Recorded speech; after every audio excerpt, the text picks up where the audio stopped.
Bună ziua și bine ați venit pe canalul meu. Astăzi vreau să vă vorbesc despre o mașină foarte specială. Cum puteți vedea în spatele meu am noua Toyota Yaris GR4, GR4. De ce GR? Pentru că asta este noua secție de performanță de la Toyota, aproximativ cum este M-Division-ul la BMW sau AMG la Mercedes. Această mașină a fost construită de Toyota pentru a putea intra la raliu, la Championship, la WRC. Asta nu știu dacă o să se mai întâmple, dar între timp noi am rămas cu o mașină extraordinară, o mașină pentru omologări în care au băgat foarte mulți bani și se revede.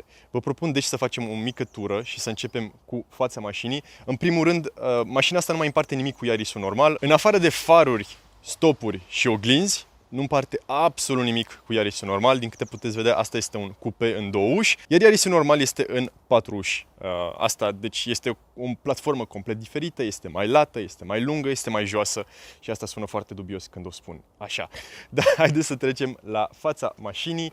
Totul este funcțional aici pentru frâne, puteți vedea nu foarte bine pe GoPro din păcate, dar aici se duce aerul ca să răcească frânele, aici pentru motor. Totul este foarte funcțional pentru că încă o dată mașina asta a fost construită pentru circuit, pentru rally, este fix o mașină de performanță, un hot hatch adevărat. Haideți să continuăm turul ca să puteți vedea vehiculul în mare. Jantele sunt forjate și câștigăm aproximativ 10 kg în total cu jantele astea, deci mai puțin. Aici avem frâne mari, 4 pistoane în față și 2 în spate, cu discuri foarte mari. Sunt, dacă nu mă înșel, mai mari ca la Supra și se resimte, adică frânarea este extraordinară. Și bineînțeles cauciucuri Michelin Pilot Sport 4S, pentru că această mașină este 4x4 și suficient de nervoasă încât să aibă nevoie de asemenea cauciucuri. Haideți să continuăm turul. Mașina nu este nici foarte joasă, dar nu este nici foarte ridicată. Mi se pare că este un compromis ideal, mai ales pentru cei care vor să o conducă nu neapărat doar pe circuit sau în oraș și vor să ia și pe un teren mai adecvat mașinilor de rally. De aici, din lateral, se observă că mașina este mai joasă decât Yaris-ul normal și încă o mare diferență, tot acoperișul este din carbon. Știu că aici nu pare a fi carbon, ci pare a fi un plastic ieftin, dar nu este cazul. Sub acest wrap, sub acest colant, practic, avem un carbon forjat ca pe Huracan performante și alte mașini de înaltă performanță. Deci tot asta este de carbon, salvează atât greutate, cât și diminuează centrul de greutate al mașinii, ceea ce mi se pare incredibil să găsiți asemenea opțiuni pe un Yaris. Haideți să continuăm turul. Bineînțeles, apropo, mașina are keyless entry și exit. O să așteptăm 2 secunde să închide și acum, pac, mașina se deschide, deci este keyless. Are o grămadă de opțiuni, o să vorbim de asta într-o secundă, dar e relativ impresionant pentru o mașină care e fix făcută de circuit și nu neapărat ca un daily driver. Din nou aici revedem aceleași jante forjate, frâne de 2 pistoane și discuri puțin mai mici în spate, ceea ce este normal. Revenind în spatele vehiculului, dacă mă pun aici fix central cu mașina și mă las puțin mai jos, vă dați seama cât de lat este Yaris-ul GR4 față de un Yaris normal. Mașina asta este efectiv un mic bodybuilder, foarte nervos și gata de atac. Are, bineînțeles, o evacuare în stânga și o evacuare în dreapta. Contrariu multor mașini din ziua de azi care doar pretind că au aceste opțiuni. Nu-mi vine să cred că trăim într-o lume în care evacuările mai nou sunt un chestie de design și nu mai sunt funcționale. Dar mă rog, aici sunt perfect funcționale. Din nou, un mic spoiler pentru downforce aici în spate și la fel diffuserul din spate la fel ajută să țină mașina cât mai plantată la sol, mai ales când conduceți într-un mod mai agresiv. Haideți să continuăm turul spre față. Din nou, mi se pare că mașina asta, mie mi se pare foarte agresivă, adică nu vreau să exagerez cu nimic, nu știu cum se redă pe cameră pentru că n-am cum să-mi dau seama, dar sincer în persoană mașina este foarte lată, foarte agresivă și chiar, adică mă așteptam să fie o mașină reușită, dar nu știam cu designul, nu eram sigur, așteptam să o văd în persoană. Pe mine cel puțin m-a cucerit atât designul cât și performanțele de care o să vorbim imediat. Dar din punct de vedere design, mi se pare o mașină foarte, foarte agresivă și foarte atractivă din toate punctele de vedere și foarte diferită de ceea ce vedem în ziua de astăzi pe drumuri. Haideți să deschidem capota. Așa. Să trecem în față. Bineînțeles, totul manual, unde se deschide asta, gata, am reușit. Și aici avem faimosul motor de la Toyota, este un 1.6 turbo benzină 3 cilindri care dezvoltă 261 de cai și 360 de Nm cuplu. Este o cutie manuală și, bineînțeles, cum vă spuneam mai devreme, mașina este 4x4. O să vorbim mai mult de diferențiale și toate specificările mașinii și tot ce ține de sporty driving într-un minut când o să dăm o tură, dar momentan am vrut să vă arăt motorul și cum puteți vedea, această mașină a fost folosită corespunzător. Nu este doar o mașină de presă ținută, super îngrijită, nu. A fost folosită așa cum trebuie să fie folosită o mașină de genul acesta. Haideți să închidem capota. Bam, și să trecem. Hai să trecem totuși în spate, să vedem portbagajul înainte de toate. Și, by the way, vorbeam de folosirea mașinii și eu am profitat foarte mult de ea. Nu-mi pare rău, am rentabilizat astea câteva zile care le-am cu ea. De-aia nici n-am spălat mașina, pentru că una la mână plouă și doi la mână așa trebuie să arate un GR4. Trebuie să fie murdar și folosit, pentru că de asta a fost făcută. Bam. Să deschidem portbagajul. Sacul de drept referință, deci e un sac simplu, banal.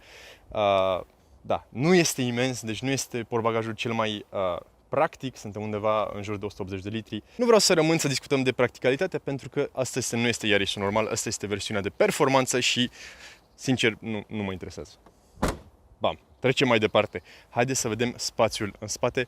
Din nou, aceeași poveste. Mașina asta nu este adaptată pentru cineva de 1,90 și peste 100 de kg aici în spate. Chiar dacă dau scaunul la maxim în față, vedeți că este spațiu foarte limitat, în special la cap. Aici la picioare ar merge, oarecum, dar la cap nicio șansă. Și în poziția mea de condus nu încape decât poate maxim un copil. Revenind aici în față, vedeți puțin habitaclu. Mie mi se pare foarte drăguț. Aici avem scaune în piele și alcantara. Vă țin foarte bine în loc, mai ales, adică chiar sunt făcute să vă țină lipit de scaun în timp ce conduceți mai agresiv. Chiar nu aș vedea de ce cineva ar avea nevoie să schimbe, să pune scaune mai rigide sau ceva, mi se par mai mult decât suficiente. O singură mică problemă sunt oarecum sus, o să vorbim de asta puțin mai încolo, mi se par oarecum sus și nu se lasă suficient de jos pe gustul meu. Și asta este păcat, dar în rest îmi plac atât din punct de vedere design, cât din punct de vedere al materialelor și cât din punct de vedere al felului în care ne simțim în ele. În rest aveți niște materiale ok, adică aici este foarte soft, foarte ok, adică sunt plastice în mare parte, nu o să vă mint, aici la fel pe ușă plastic. Nu sunt neapărat plastice de proastă calitate, avem puțin aluminiu, dar din nou nu mă așteptam la un interior foarte luxos de la acest Yaris GR4, pentru că nu ar avea sens, ar fi mult mai grea mașina și nu asta este scopul acestei mașini. Haideți să trecem pe scaunul șoferului, încet, împreună, din nou keyless entry. Aceeași poveste pe ușă, nu o să vă explic din nou cum mă explicam la supra, nu o să vă explic cum se deschide geamul, cum se închide geamul, cum se deschide ușa, cum se închide... No, fuck it. Nu este genul meu și nu asta consider eu ca fiind un review. În schimb, ceea ce pot să vă arăt este din nou habitaclu din partea asta și scaunul șoferului, foarte interesant atât vizual cât și calitativ. Haideți să urcăm în mașină și să discutăm mai mult în interior. Se stă foarte bine. Aici avem, din nou, nu mai e ca la Supra. Aici suntem într-o Toyota 100%, deci volan Toyota GR. Mie vizual mi se pare foarte simpatic și din punct de vedere al prizei la volan, din nou mi se pare un volan foarte ok, foarte calitativ. Este micuț, e perfect pentru mașina asta, piele cu stitching roșu puțin peste tot. Din nou, foarte, foarte frumos, multe comenzi pe volan pentru că mașina are și foarte multe opțiuni, despre care o să vorbim într-o secundă. Și din punct de vedere al practicalității, aici avem un puțin spațiu pentru sticle și nu știu ce aveți voi chef să puneți aici. Aici avem badging-ul de la WRC, VRC și GR. Aici avem 3 butoane, start-stop-ul care este primul de jos. Nu știu de ce cineva ar pune start-stop în mașina asta și eu personal nu sunt foarte fan start-stop. La mijloc avem controlul de tracțiune, care este butonul de distracție. O să vă explic de ce într-un minut. Și cel de sus avem IMT-ul, care vă ajută să retrogradați vitezele și practic în loc să faceți heel and toe, așa, pur și simplu o să facă pentru voi și e mult mai simplu. Personal nu sunt un mare pilot, nu o să pretind că sunt vreun expert și că fac heel and toe pe orice mașină. Sunt câteva la care reușesc. Asta, de exemplu, mi se pare mai greu. Și personal l-am lăsat activat și mi se pare foarte eficient. Din nou aici avem schimbătorul, estetic, piele, de calitate bună, feeling-ul foarte interesant. Bineînțeles, rapoartele sunt foarte scurte, se simte extraordinar, dar nici nu aveam alte așteptări de la Toyota. Mi se pare că Toyota, atunci când chiar își pune mintea să facă o mașină sport, reușește. Și în cazul de față, schimbătorul este un lucru foarte important într-o mașină sport. Și este perfect pentru mașina aceasta. Mai departe, o priză 12V, USB, scaune încălzite, climă, aici pentru telefon și din nou tot ce ține de infotainment avem aici. Vă propun să pornim mașina, apăsăm ambreiajul, apăsăm butonul și a pornit bestia. Da, deci am zis că vorbim de opțiuni, din nou pe volan tot ce ține de control de volum, control vocal, telefon și multe altele. Aici avem tot ce ține de cruise control adaptiv, lane assist, prevenție de coliziune, deci sunt foarte multe opțiuni și cruise control adaptiv, adică mașina practic merge singură pe autostradă, ceea ce este foarte interesant, în special într-o mașină în care nu mă așteptam să găsesc opțiunea asta, dar la Toyota de multe ori aceste opțiuni sunt standard. Cel puțin în Belgia, nu știu cum funcționează în România și nu mă pronunț, dar în Belgia așa este cazul. Avem până și volan încălzit aici, din câte puteți vedea, doar că este pus într-o poziție foarte dubioasă, dar mă rog, există. Mai departe, central aici avem un mic ecran digital în care puteți selecționa mai multe lucruri. Aici avem consumul, din nou l-am resetat înainte să plec de la Bruxelles, aici sunt puțin în afara Bruxellesului. Am făcut aproximativ vreo 30 de kilometri și când am ajuns aici era la 8,7, 8,8. Între timp a crescut pentru că am ținut mașina pornită pe loc.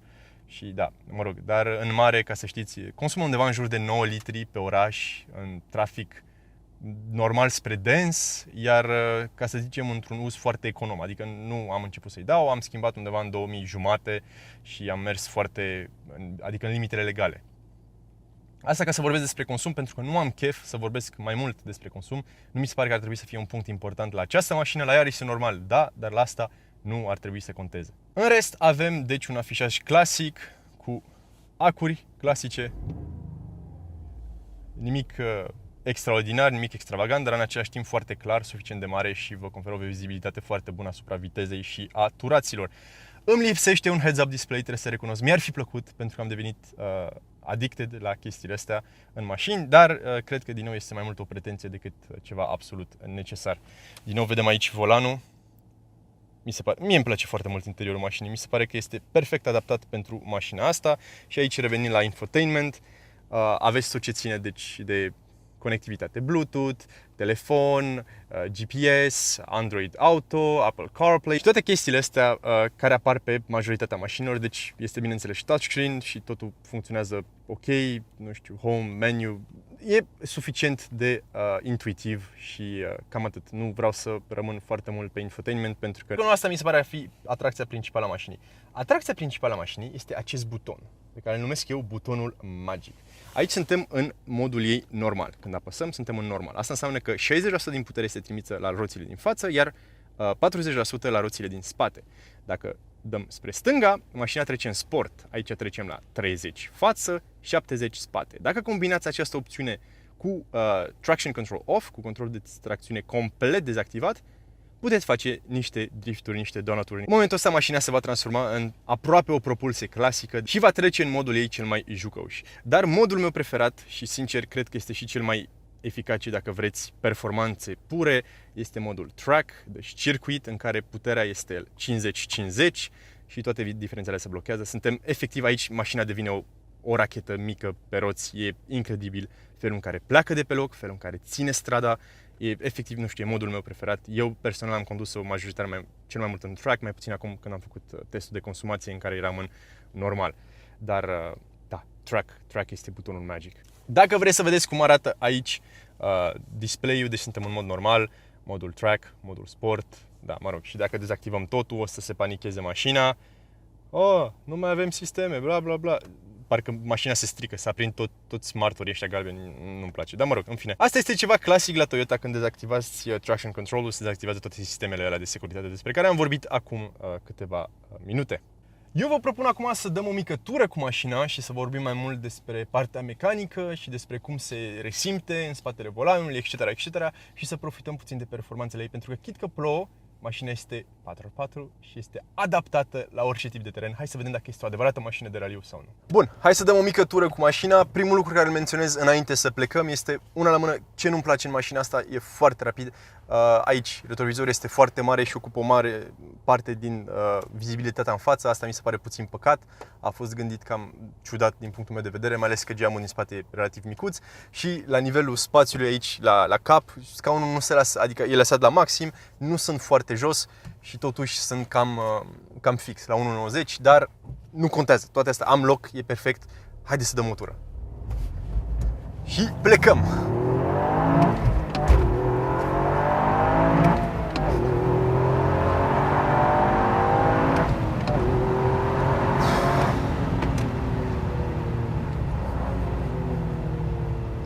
mașina asta trage într-un fel, nici nu știu cum să descriu, adică e incredibil. Nivelul de agilitate și de grip pe care îl are mașina asta, cât de directă este și cum colaborează diferențialul, cutia, cu motorul, cu turbina. Totul este conceput să vă dea cea mai plăcută și cea mai directă experiență într-o mașină modernă.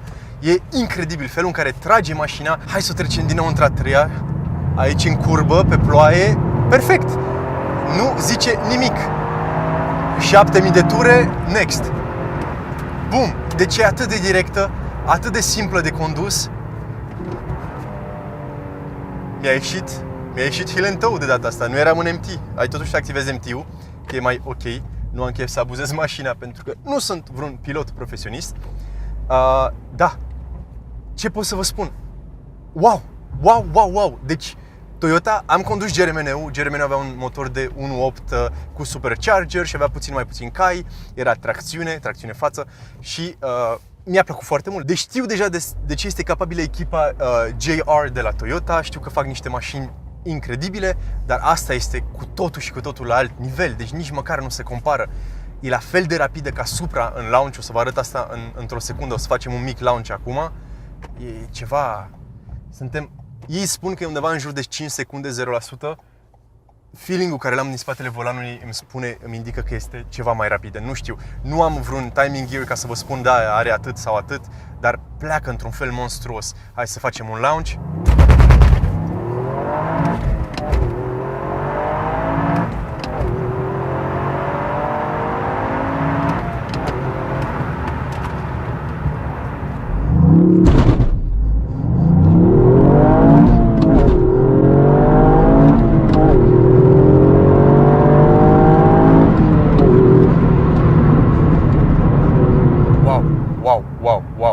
Wow! Am ajuns, e puțin trafic aici.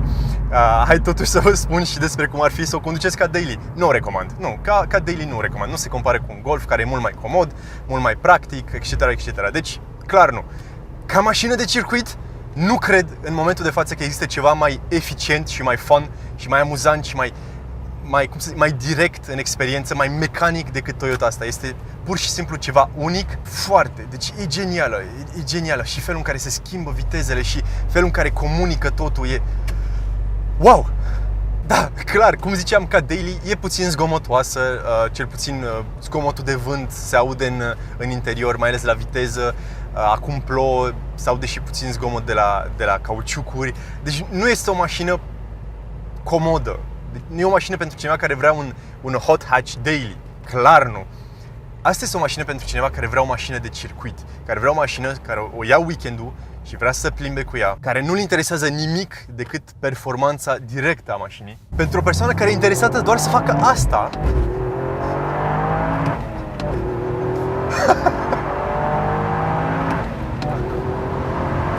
holy shit!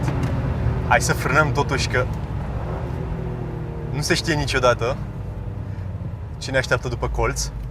Wow! Da, ce pot spune? Trage. Ține strada într-un mod unic și senzația din spatele volanului este una unică, la fel de unică ca și mașina, care din nou este o serie limitată. Clar, dacă aș avea acum 30 și ceva de mii de euro de băgat într-o mașină nouă, strict pentru distracție, strict pentru circuit, pentru weekenduri, nu cred că un Golf GTI va oferi aceleași senzații, nu cred că un Ford Fiesta ST va oferi aceleași senzații, nu cred că este ceva pe piață care se corespundă mai mult la ideea asta de driver's car. Deci pot să o compar oarecum cu M2-ul care l-am avut acum 2 ani. M2 era o mașină foarte directă, mai ales cu cutia manuală, mi-a plăcut foarte mult, o mașină care te făcea să te simți ca un adevărat șofer. Dar dacă nu erai atent, puteai să o pierzi și puteai să ajungi foarte repede într-un copac sau, Doamne ferește, și mai rău. Aici nu, aici vă dă o senzație de securitate. Mașina e efectiv, parcă e lipită de asfalt, nici nu știu cum să explic. Trebuie să o încercați ca să vă dați seama senzația din spatele volanului sau cel puțin ca pasager e ceva unic în ziua de azi. Probabil una din cele mai reușite mașini din ultimii 10 ani, 20 de ani, nu știu. Și poate vă întrebați, mă uit la un tip care încearcă un GR4 și care tot ce are de spus este wow, câtă cunoștință și apreciere a limbii române. Da, nu știu ce să vă spun, e pur și simplu, este o mașină care m-a lăsat fără cuvinte și este o mașină care mă face să nu mai vreau să mai conduc alte mașini. Adică m-am dat jos din Supra acum câteva zile și o conduc pe asta și nu-mi pare rău de Supra.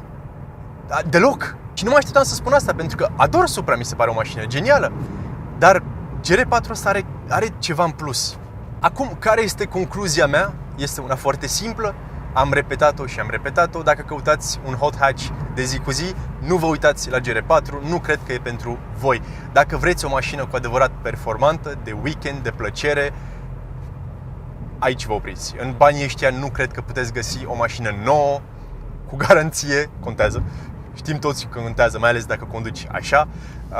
Nu cred că puteți găsi o mașină mai fun, mai distractivă și mai directă în felul în care se conduce și care să vă dați jos din ea, să vă uitați la ea și să vă opriți 2 minute și hai că parcă aș mai face câțiva kilometri și încă câțiva, și încă câțiva, și încă câțiva. E genială, e genială. M-am îndrăgostit, e clar, vreau una. Abonați-vă! Hai să facem niște bani pe YouTube, să ne luăm o mașină toți împreună și să o modificăm. Ce părere aveți? Abonați-vă masiv! Vreau un Yaris GR4 neapărat!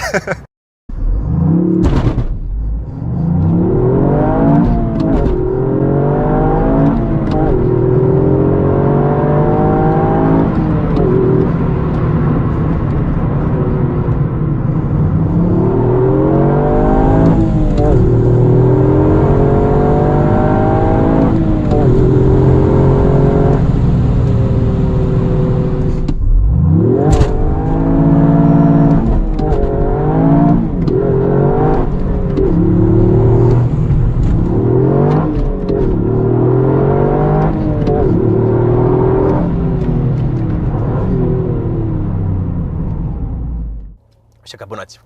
Aici și pe Instagram este același nume ca și canalul de YouTube, unde mă puteți găsi, bineînțeles, pentru alt content gen poze, story-uri și prosteli, I guess. Dacă v-a plăcut acest video, nu uitați, bineînțeles, să lăsați un mare like, apăsați, urcăm și noi în clasament. Și dacă aveți chef de o conversație despre mașini sau dacă aveți vreo întrebare despre acest Yaris GR4, nu ezitați să lăsați un comentariu, eu vă voi răspunde. Asta a fost tot pentru azi, vă zic pe data viitoare, ciao!